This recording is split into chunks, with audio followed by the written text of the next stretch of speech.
উত্তর আমাকে দিতে হবে? অচেনা লোকটা তার মুখোশ খুলে ফেলে। চিনতে পারছো? মুহূর্তের মধ্যেই যেন কালো ছায়ায় ছেয়ে যায় মেয়েটার মুখ। সে যেন নিজের চোখ দুটোকে বিশ্বাসই করতে পারছে না। সে যা দেখছে, আদৌ কি তা সত্যি? তুমি তুমি কিভাবে? লোকটা সজোরে মেয়েটার পেটে ছুরি চালায়। মেয়েটা হতভম্ব হয়ে যায়। পেটের দিকে তাকিয়ে দেখে একটা লম্বা ছুরি তার পেট ভেদ করে এফোর ওপর হয়েছে।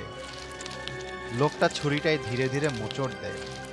মেয়েটার মুখ দিয়ে বেরিয়ে আসে বমির মতো রক্ত। মেয়েটার অচেতন হয়ে পড়া শরীর মুহূর্তে নুয়ে পড়ে লোকটার উপর। পিশাচরূপী লোকটা রক্ত ভেজা ছুরি টেনে বের করে।